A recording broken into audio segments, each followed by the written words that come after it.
Meus irmãos queridos, nós estamos numa série de mensagens. Ide, fazer discípulos, chamado relacional da igreja. Eu já te convido, por gentileza, a abrir a tua Bíblia no livro de Atos, capítulo 16. Atos, capítulo 16. Enquanto você procura, nós vamos ler do versículo 23 até o 34. Lemos esse texto no domingo passado. Quem estava aqui já deu uma refletida nele, né? Uma assimilada.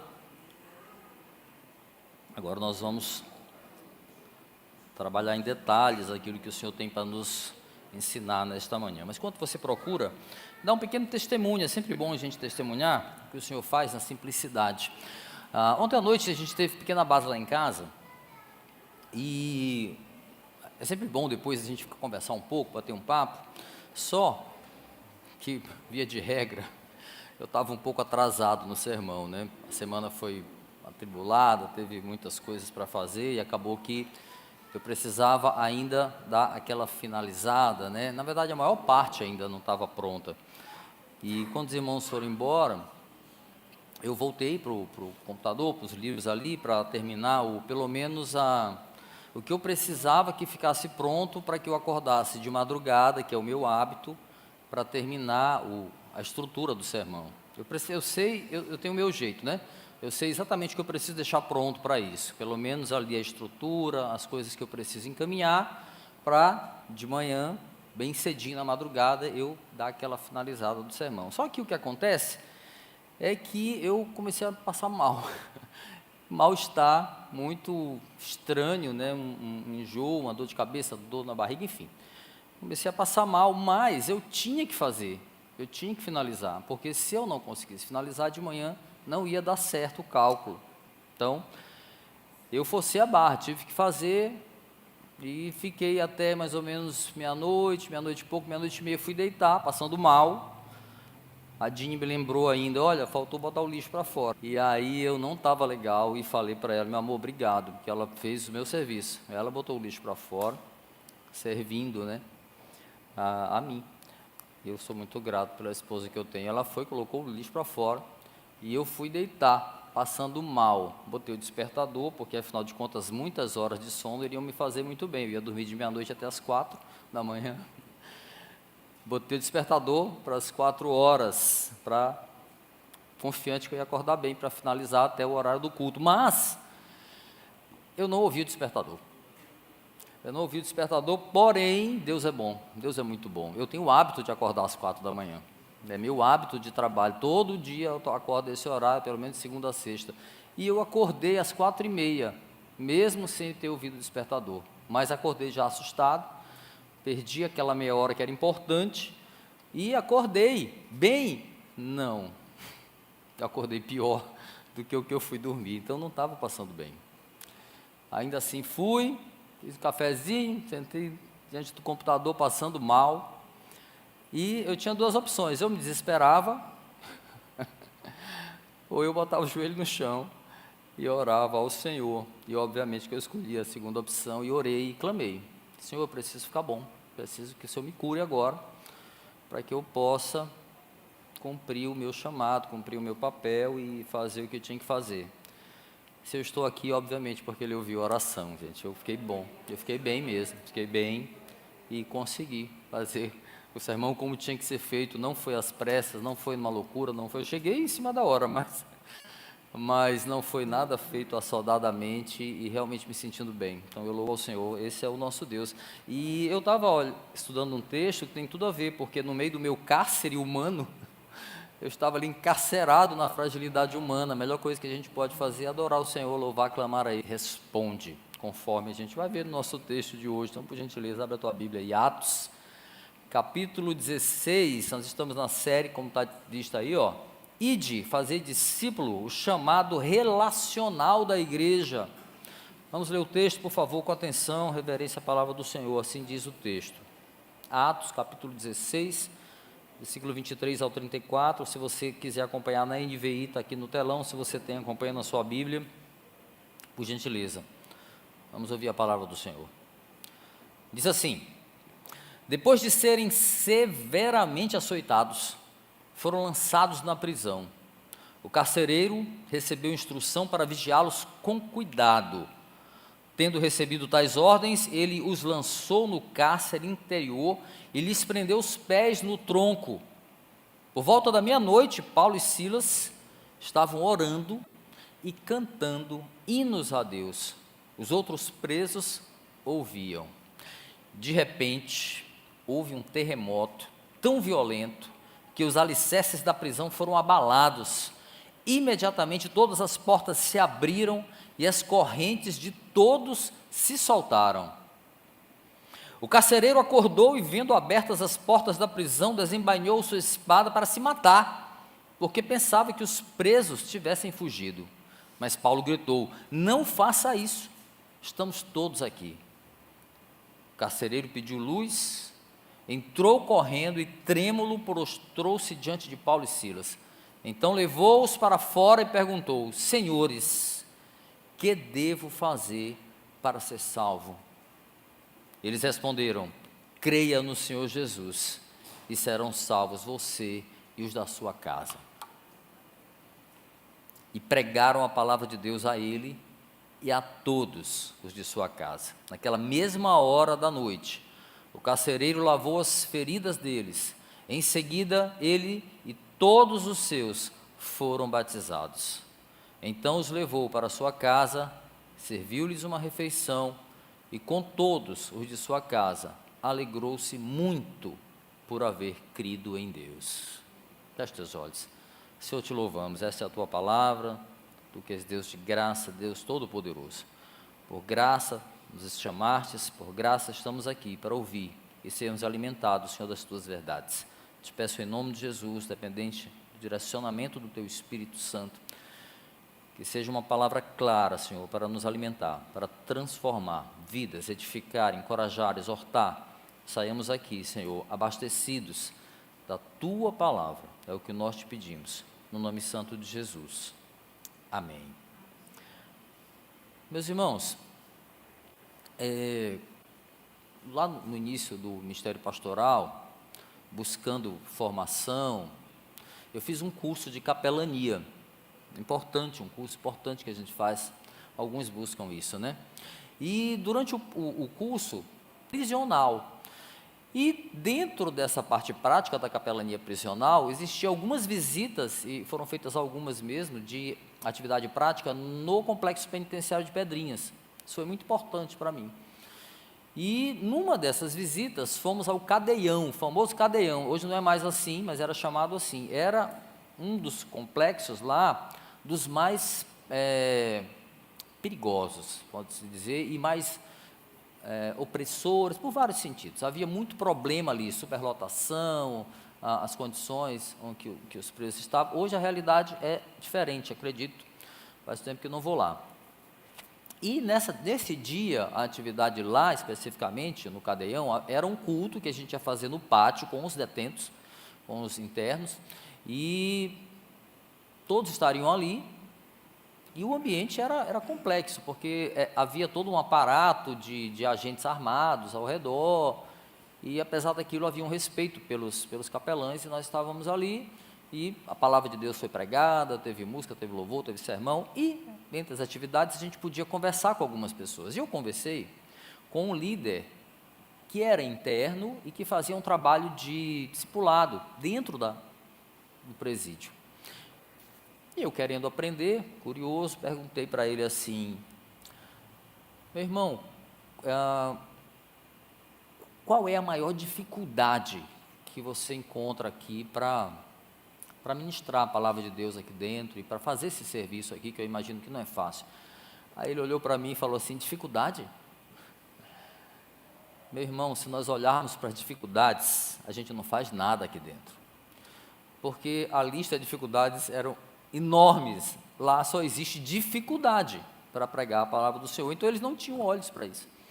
Eles não poderiam perder tempo olhando para a dificuldade, senão eles não fariam a obra do Senhor lá dentro. E esse episódio me veio à memória enquanto eu estudava esse texto aqui de Atos para o sermão desta manhã, porque, meus irmãos, dificuldades, desafios, barreiras não faltarão quando se trata de obedecer ao mandamento que nós recebemos de Cristo para irmos e para fazermos discípulos, ensinando-os a obedecerem tudo aquilo que Ele nos ordenou. Então, quando a gente olha para as Escrituras, quando a gente olha para a vida de Cristo, quando a gente olha para a missão daqueles primeiros cristãos, quando a gente olha para a igreja hoje e a missão também dos cristãos e missionários, não temos como evitar, meus queridos, o fato de que o chamado da igreja para discipular é marcado por dificuldade, é marcado por esforço e, sobretudo, é marcado por um caráter cristão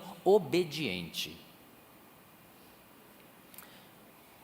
Quando olhamos para o episódio aqui da prisão de Paulo e Silas, lá em Filipos, nós vemos um exemplo típico em que, a despeito do desconforto que os missionários passaram ali no calabouço romano, não houve olhos para as circunstâncias.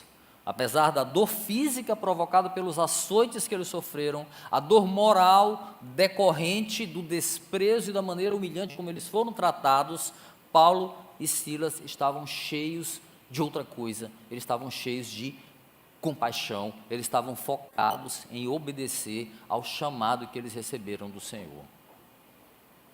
Muitas vezes o que nos falta é foco no chamado. Era meia-noite, diz o texto, né? Meia-noite. Quando um canto de louvor a Deus e orações abriram as portas ali para o desenrolar de uma das histórias de discipulado mais impactantes narradas no livro de Atos, ali naquele interior de prisão, de uma prisão romana de segurança máxima, podemos dizer, localizada na cidade de Filipos. Paulo estava neste momento das suas viagens missionárias. A verdadeira liberdade chegaria na vida de um homem que ganhava a vida prendendo as pessoas e açoitando elas. A exposição do texto hoje, meus irmãos, vai nos mostrar que o discipulado é a chave que liberta o cativo. Esse é o tema, da nossa jornada esta manhã, sobre o qual nós vamos percorrer 6 marcos do agir sobrenatural de Deus, que transforma vidas improváveis em meio a circunstâncias humanamente impossíveis. Marcos do agir sobrenatural, porque tudo se trata de algo sobrenatural aqui, em meio a circunstâncias completamente inimagináveis, humanamente impossíveis. Quando a gente fala de chamado relacional da igreja, meus irmãos, que é o subtítulo da nossa série de mensagens, por isso a palavra relacional precisa ser destacada. Quando nós falamos disso, nós nos deparamos com um dos atos mais sublimes do Senhor, direcionados a nós, pecadores, indignos de desatar as sandálias de Jesus, recorrendo às palavras de João Batista, mas nós somos assim. Qual ato sublime seja esse? Qual seja? O Senhor nos chama para ser discipuladores relacionais, ou seja, discípulos que buscam formar novos discípulos para Jesus por meio do relacionamento pessoal, ou seja, quando Deus decide fazer isso conosco, graciosamente, Ele está nos tornando agentes da sua obra redentora, aleluia. Ele está nos transformando em coparticipantes da obra salvadora, consumada por Jesus Cristo na cruz do Calvário. Nós que somos indignos de desatar as sandálias do Mestre, somos chamados por Deus para sermos agentes da sua obra redentora. A obra é dele, toda dele, e ele não precisava da gente, mas ele ainda assim nos chama. E aí, olhando para o nosso texto aqui de hoje, meus irmãos, nós veremos os seguintes marcos do agir de Deus para fazer do discipulado uma chave que liberta o cativo. Primeiro, Deus aproxima pessoas improváveis para fazer o impossível. Versículos 23 e 24 vai falar disso. 2, Deus transforma em júbilo a dor dos discípulos, versículo 25. No versículo 26, Deus opera milagres em resposta à adoração. 4, Deus dá esperança a quem se sente morto. Versículos 27 e 28 vão falar disso. Nos versículos 29 a 32, Deus traz luz por meio do Evangelho. E por fim, Deus transforma o aprisionador em discípulo, versículos 33 e 34. Já dá para a gente ter um vislumbre das grandes lições que esse texto vai nos trazer esta manhã. Amém? Assim seja? Eita, que a mim fraco. Mas tudo bem, vamos lá. Ai, meus irmãos, a gente começa a nossa história aqui, como a gente veio no nosso primeiro ponto, com o encontro de pessoas claramente posicionadas em lados opostos, não apenas no aspecto social, mas sobretudo sobre o aspecto espiritual. De um lado, 2 missionários, discípulos de Jesus, homens que negaram a si mesmo, tomaram-se a sua cruz para seguir o mestre. Do outro lado, um carcereiro romano, homem rude, frio, aparentemente cruel, como a profissão dele, obviamente, exigia. Mas, meus irmãos, Deus aproxima pessoas improváveis para fazer o impossível. Olha o que diz o texto aí, versículos 23 e 24, diz assim: depois de serem severamente açoitados, foram lançados na prisão. O carcereiro recebeu instrução para vigiá-los com cuidado. Tendo recebido tais ordens, ele os lançou no cárcere interior e lhes prendeu os pés no tronco. O carcereiro da prisão ali de Filipos, meus irmãos, era o homem responsável por manter Paulo e Silas aprisionados, mas provavelmente uma das suas funções era também participar dos açoites dos missionários. Então, castigá-los, além de parte do trabalho, era também uma forma de garantir que eles estariam fracos ou fragilizados para tentar uma fuga, para escapar. Era o papel dele, açoitá-los e tomar cuidado com eles, uma atenção especial, diz o texto, né? Tome cuidado. Além deles, de Paulo e Silas, os demais prisioneiros também estavam sob a sua responsabilidade, mas com os missionários a ordem era incomum, era especial, ele deveria vigiá-los com cuidado, diz aí o versículo 23, ou com segurança máxima. Colocar no pior lugar, no lugar onde fosse mais seguro, para não haver nenhum tipo de fuga ali. Dessa forma, ele não apenas lança Paulo e Silas no cárcere, mas tem a preocupação de prender os pés deles num tronco. Pois é, imagina a cena aí, meus irmãos. Além de machucados pelos açoites, e os romanos eram bons disso, né? Esse é o exemplo do que foi feito com Jesus. Eles eram bons sem açoites. Eles estavam com os pés presos a um tronco, que era uma espécie de instrumento de tortura da época, e aquele instrumento não era apenas um mecanismo para acentuar a dor dos missionários, porque tinha esse papel também, mas uma garantia para que eles não fugissem de jeito nenhum, não tinha nenhuma possibilidade de fugirem, eles estavam com os pés presos ali, e na verdade o carcereiro não estava nem um pouco preocupado com o problema de Paulo e Silas, ele estava preocupado em salvar a si mesmo da morte, porque se eles fugissem, ele pagaria com a própria vida pelo desleixo. Essa era a cena ali, meus irmãos. Deus havia aproximado pessoas improváveis de terem qualquer tipo de relacionamento pessoal, sob circunstâncias inacreditáveis disso acontecer, para realizar uma obra que parecia impossível, meus irmãos. Esse episódio aqui, meus queridos, embora ele relate um caso específico na vida daqueles 3 homens, Paulo, Silas, carcereiro, ele também retrata um lado incomum do agir sobrenatural de Deus para transformar vidas improváveis em meio às circunstâncias humanamente impossíveis. Meus irmãos, embora a gente não tenha percebido, pensa aí na tua vida, embora a gente não tenha percebido os detalhes, o Senhor moveu milimetricamente peças, situações, para que alguém, de alguma maneira especial, falasse do amor de Cristo para nós. A gente só não consegue perceber. Sabe aquele crente chato que um dia chegou para ti, para mim, e se a gente se sentiu incomodado porque ele veio falar de Jesus? Sabe? Sabe o que era isso? Deus preparando o terreno que um dia ele faria brotar.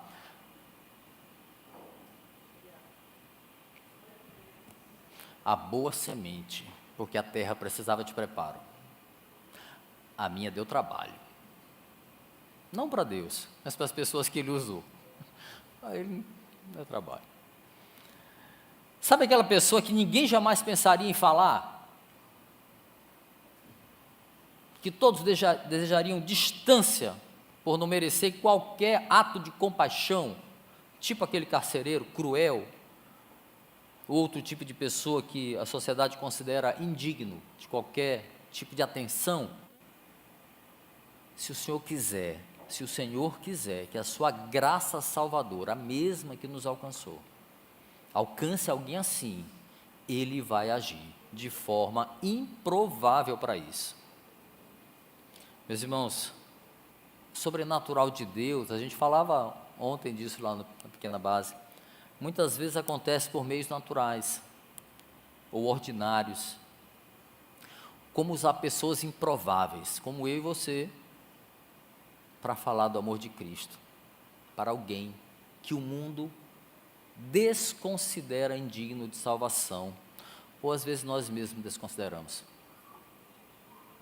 dignos de salvação.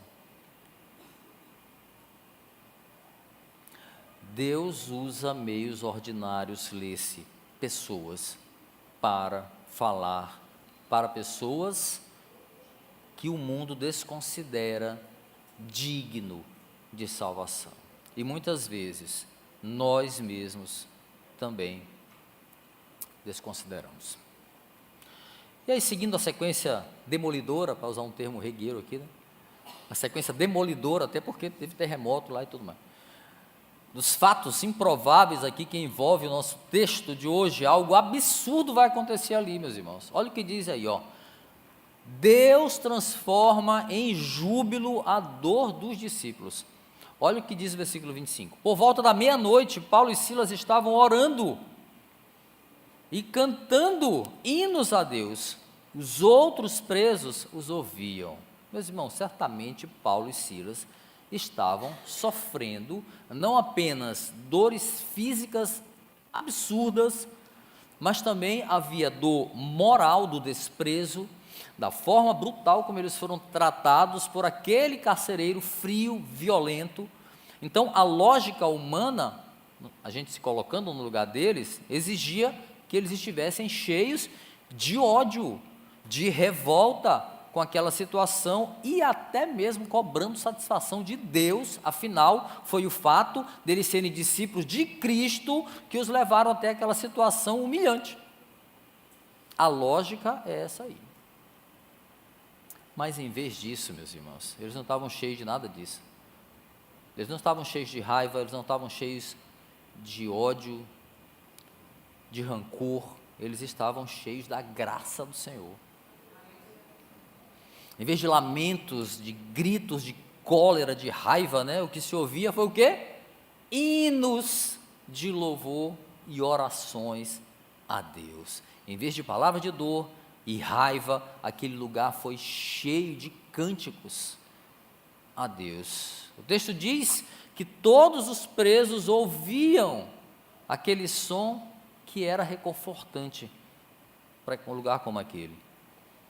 Em meio aos louvores, se ouvia também, o texto aponta, orações e júbilos elevados a Deus. E quem estava entoando aqueles hinos e que estavam orando eram 2 missionários presos injustamente, que tinham tudo para estarem murmurando. E pensar que a gente murmura por tão pouco, hein? Deus transforma em júbilo a dor daqueles que Ele chama para a sua obra. Salmo 126, a palavra diz que aqueles que semeiam com lágrimas, com cantos de alegria colherão. Aquele que sai chorando, andando, enquanto lança a semente, voltará com cantos de alegria, trazendo seus feixes. Aleluia. Meus irmãos, é muito óbvio a gente ver e entender que somente pelo agir sobrenatural do Espírito Santo ali, aqueles homens que haviam sido açoitados, duramente lançados em uma masmorra, poderiam ter ânimo para louvar ao Senhor daquela maneira ali. Só o agir de Deus pode fazer isso. Eu não sei que tipo de cárcere você está vivendo, meu irmão. Não sei tampouco qual tipo de dor pode estar apertando aí o teu coração. Você pode estar passando, mas eu creio que o Senhor pode transformar em júbilo todo sofrimento daqueles que são seus. Porque Paulo escreve lá na segunda carta aos Coríntios, capítulo 4, versículos 17 e 18: pois os nossos sofrimentos leves e momentâneos estarão produzindo para nós uma glória eterna que pesa muito mais do que eles. Assim, fixamos os olhos não naquilo que a gente pode ver, mas no que não se vê, porque o que se vê é transitório, mas o que não se vê é eterno.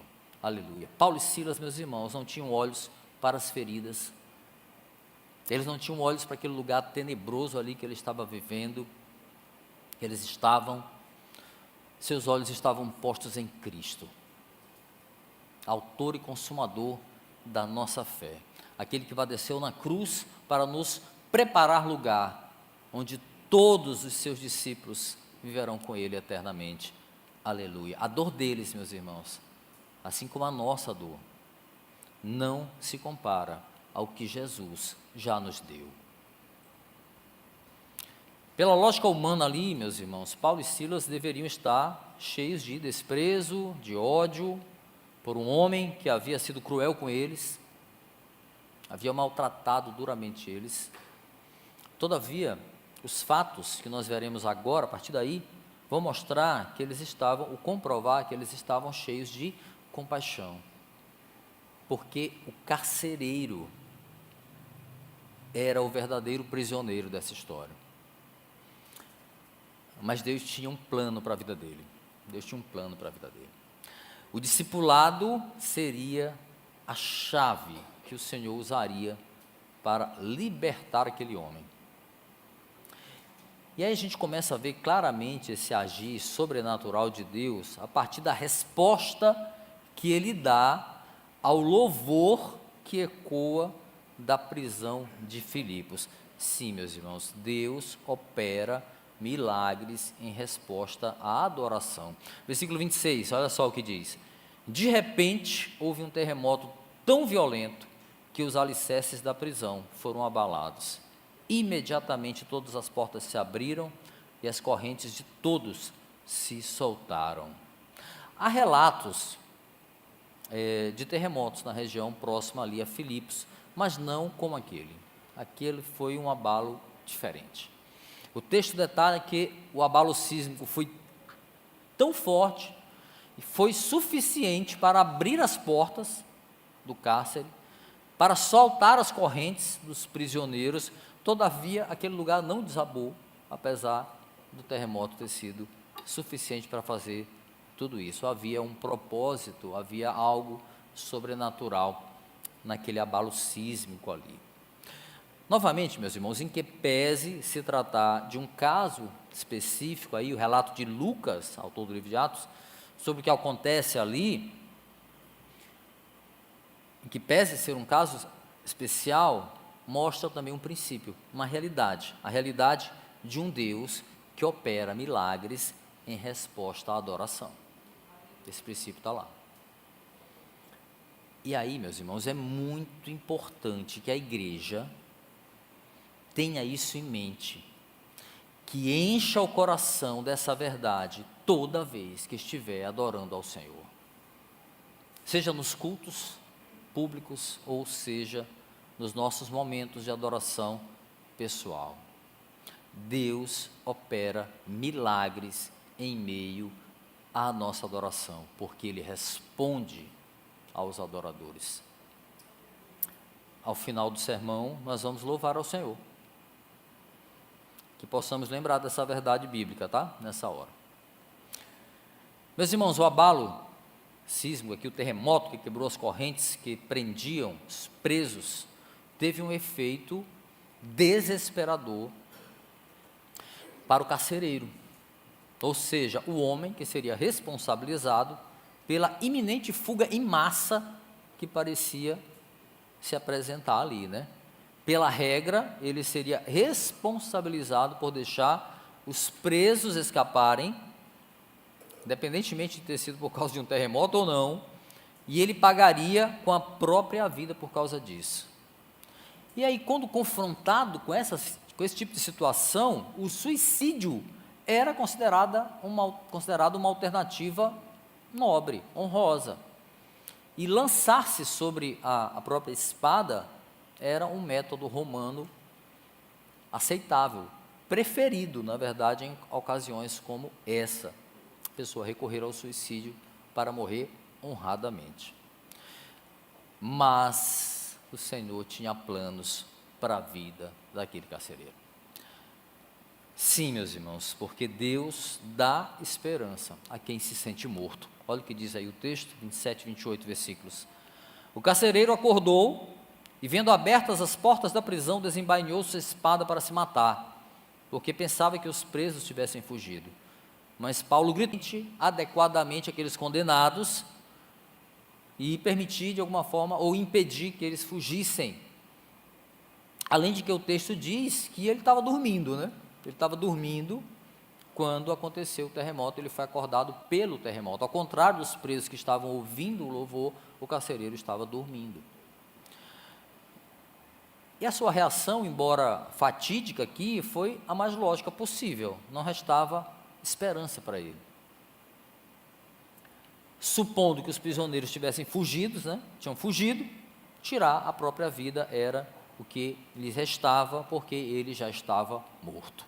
Ele já estava morto.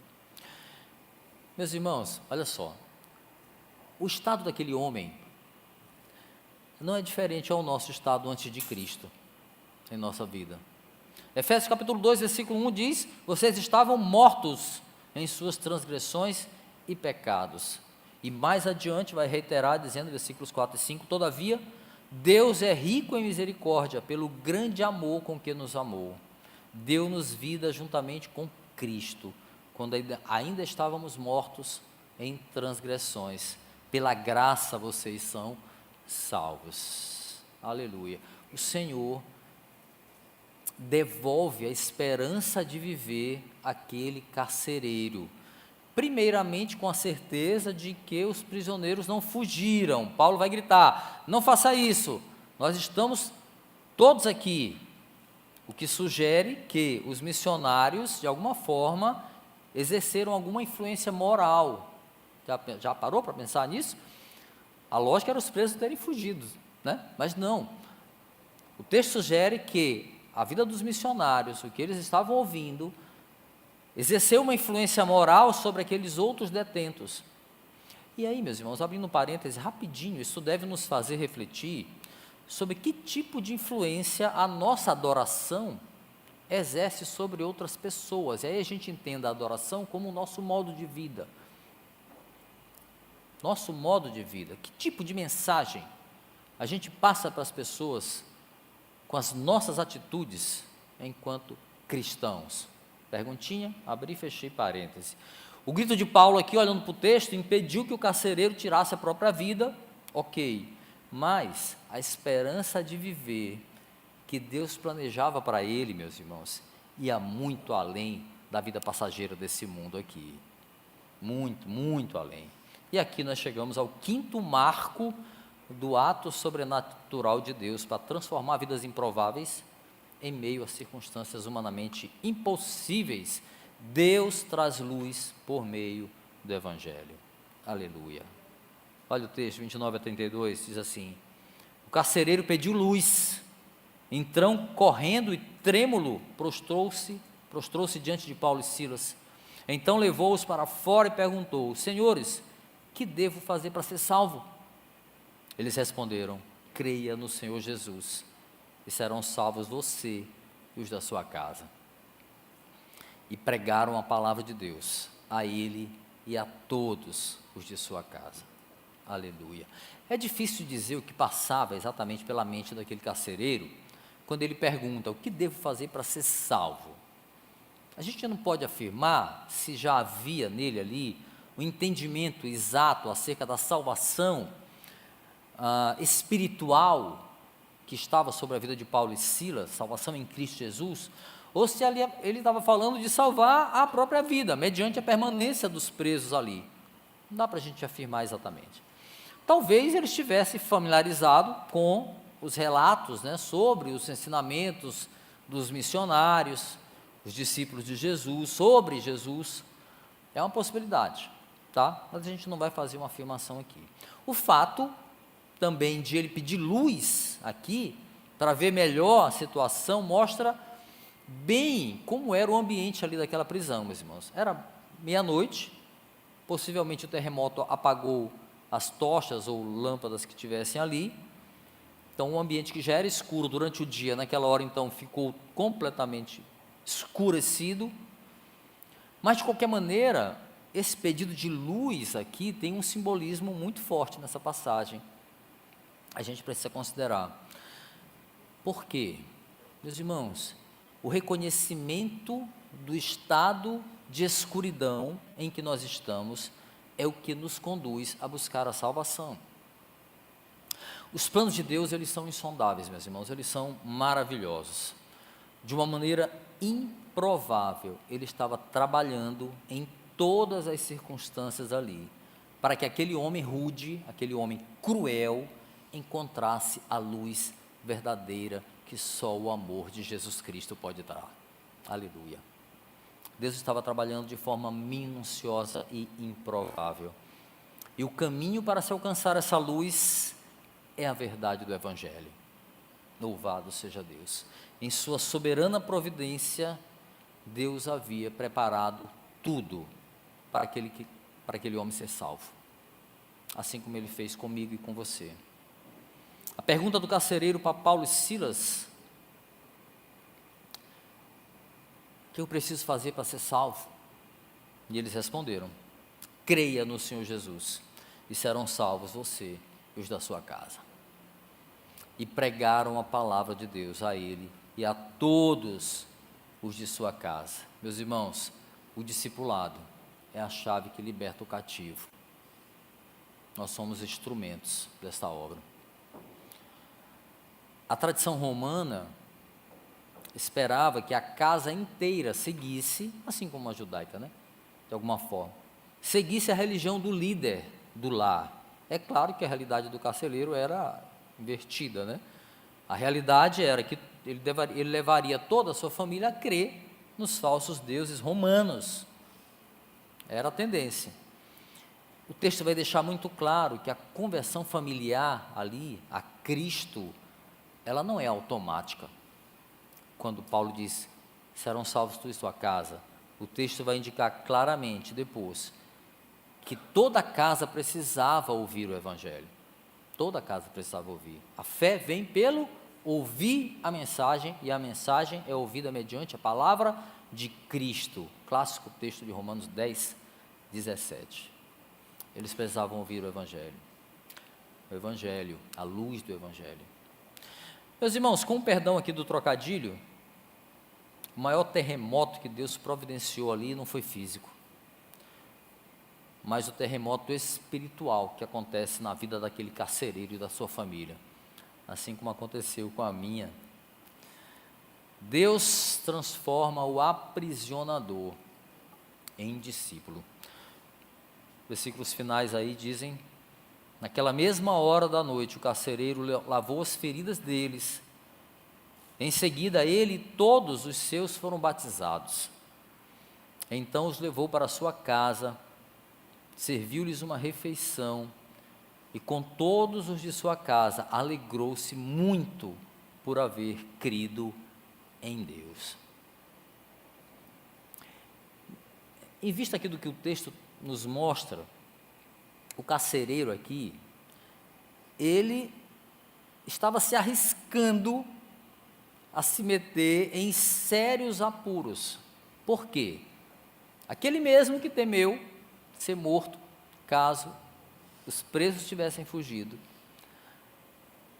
O que aconteceria com ele? Se ele fosse descoberto tratando prisioneiros, cuidando das feridas deles, feridas que ele mesmo causou durante o açoite, e pior, muito pior, comendo com eles, ele seria punido severamente, possivelmente até com a morte, ou no mínimo ele ia perder o emprego, no mínimo ele ia perder o emprego. Por outro lado, meu irmão, minha irmã,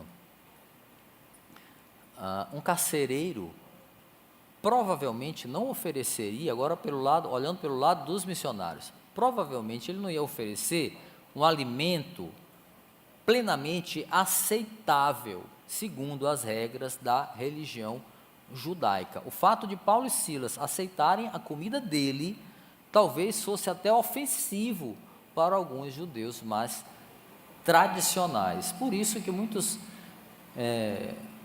gestos da igreja, quando fala com pessoas improváveis, ofende a outros, né?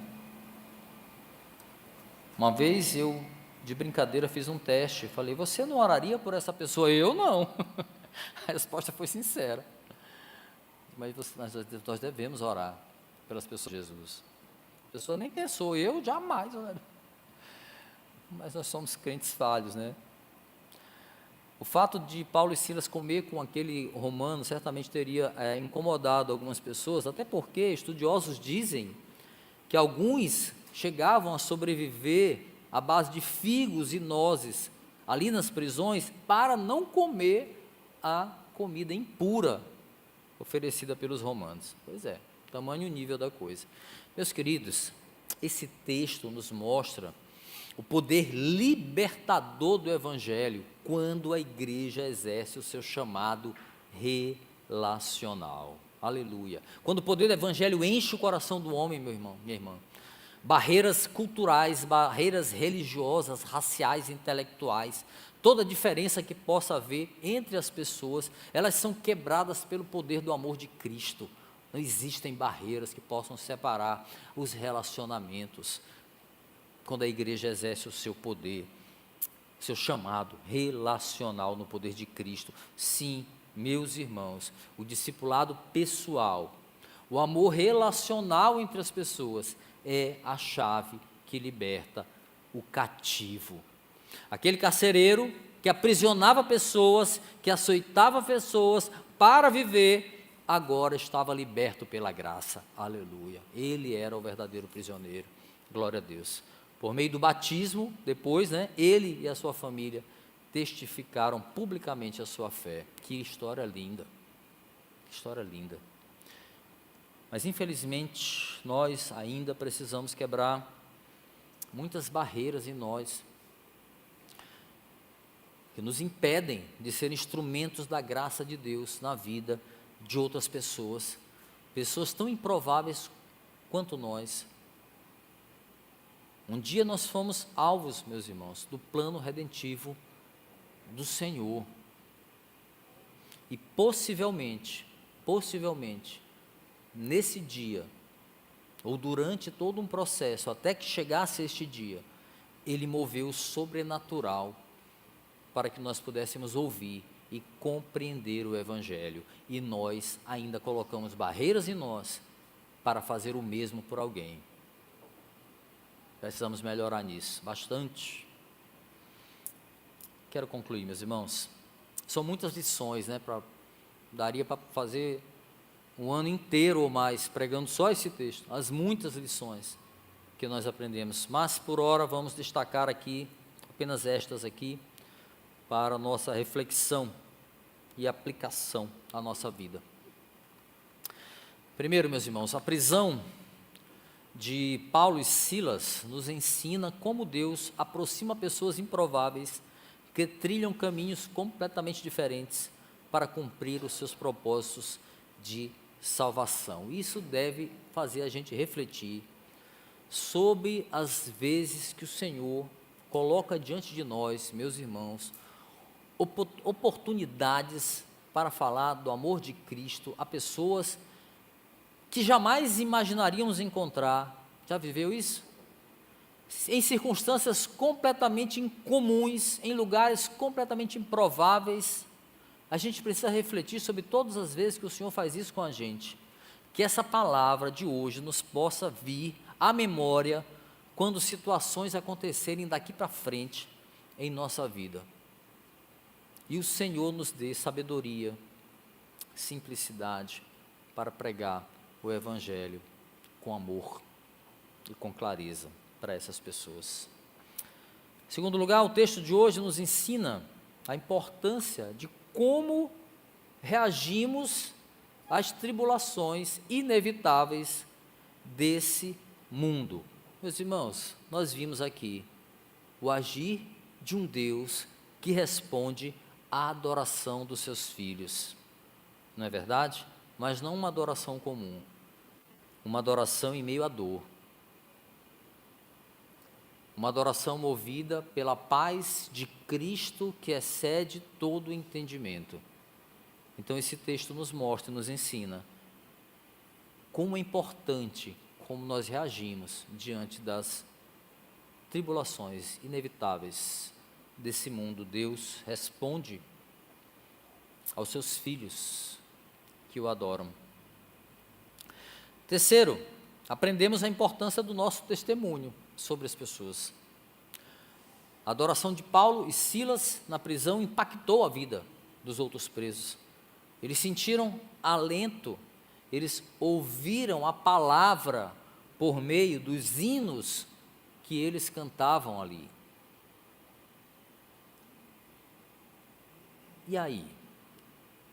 Como tem sido o nosso testemunho de vida no meio que nós vivemos? No nosso meio. Será que as pessoas param para ouvir o que a gente fala? Será que as pessoas param para ouvir de Deus por meio das nossas palavras? Ou por meio da nossa vida, por meio da nossa adoração? É algo para a gente pensar. E por fim, meus irmãos, nós aprendemos a importância, e aqui, fazendo uma conexão direta com o tema da nossa série, aprendemos a importância de nos colocarmos à disposição de Deus para proclamar o Evangelho por meio do discipulado pessoal. Meus irmãos, em vez de odiar, de desprezar a companhia daquele carcereiro, Paulo e Silas deram esperança para ele, dialogaram com ele, foram até a casa dele, pregaram para a família dele, sentaram-se à mesa com eles. Enquanto isso, muitas vezes nós nos contentamos em vir aos cultos, ou não, deixando o ide para outros fazerem. Por fim, meus irmãos, esse texto é uma aula do que nós podemos chamar de cristianismo de amor prático, e não apenas teórico. É uma aula. Uma prática que precisa ser, meus queridos, parte da vida da igreja, parte da nossa vida, coletivamente e individualmente. É nosso chamado. Que essas lições estejam vivas em nossas vidas, meus irmãos, até a volta do nosso Senhor. Que seja breve. Amém. Vamos orar? Fica de pé. Senhor, obrigado pela Tua santa palavra que nos incomoda, mas também nos instrui de forma tão graciosa. Palavra que nos faz lembrar que Tu és um Deus que move, Senhor, circunstâncias de forma sobrenatural, para aqueles que são Seus, sejam alcançados pelo Teu Evangelho. Talvez em nossa vida não tenha sido mover tão claro como nós vimos aqui, no relato da prisão de Paulo e Silas, e da vida daquele carcereiro. Mas o texto mostra um princípio de um Deus que não deixa nenhum dos seus sem ouvir a verdade do Evangelho. E obrigado, Senhor, porque um dia Tu usaste pessoas que outrora consideramos até inoportunas, inconvenientes para nos falar de Jesus. Oh, Senhor, obrigado.